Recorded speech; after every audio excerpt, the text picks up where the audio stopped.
don't have a grader, and I'm going, man, this is Iowa, right here. And I was like, you know, the Rapid Cities, the Oklahomas, the Sedalias, I had a lot of success at those places, and that's what I ran when I was growing up, so I was right at home with those. But, you know, so as far as a favorite, it's hard to go against Springfield, but I kind of like the old stock car half miles. Hard clay track. Hard clay junk, metal sticking up here and there. Kind of like that Knoxville one that knocked you on your ass. Yeah, that one kind of hurt a little bit. Well, you know, I've raced a lot of different racetracks, and you know, they're all favorites for one reason or another, depending on how the day went, I guess. But if I were to pick one racetrack for the rest of my life, that's the only one you get to ride on. The track wasn't even a national. It was a half mile in Savannah, Georgia. For me, is just the absolute most fun you can have on a dirt tracker. Didn't matter if it was a single or a twin. It was essentially a stock car track. Still is. They still race all-star races there. But you kind of rode it like a cushion going in, and you kind of road raced it coming off. You know, got the thing in back up, wheels back in line and hooked up. But to me, that's the most fun you can have on a dirt tracker. Going to that place where the track's just right. That's just the way I see it. It's not about the wins. It's about the fun you have when you're going in circles. And I have more fun going in circles there than anywhere. In the end, you know, that's why we're here. I'd have to say Indianapolis was one of my favorites because, like Jay says, the atmosphere of all the people around there, and the host state or the host city, you know, are into racing. And you go to McDonald's and there's pictures of Indy cars and stuff. So that was one of my favorites. I liked DuQuoin Mile also. I liked San Jose Mile also. And I liked them all. Except for the slick Louisville, I didn't get much out of, and Hagerstown.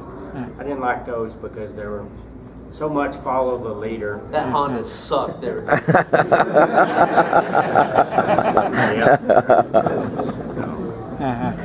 And Louisville, I didn't like it. Was one of my best friends got killed there when the fan got out on the track.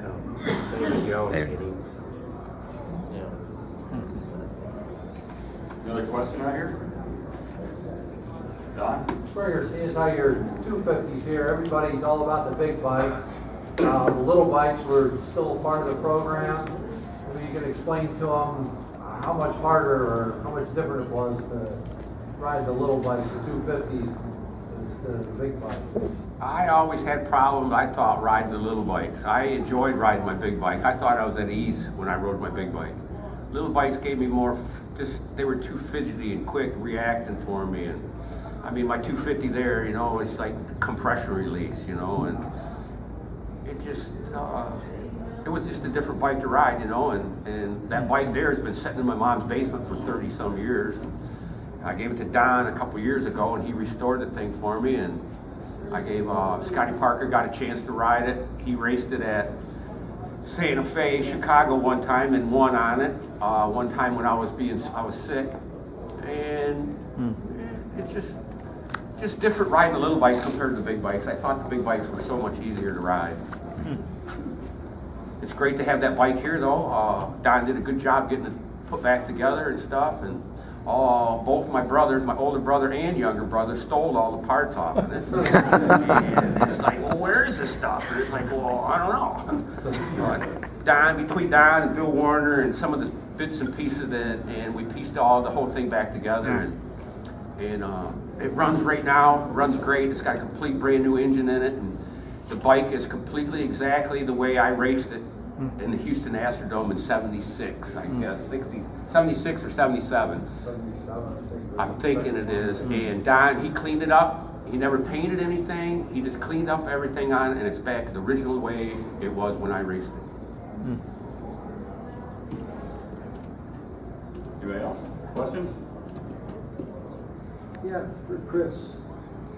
Any of them leathers that are out there hanging up there, any of them still fit you? Probably not. They shrink. They shrink.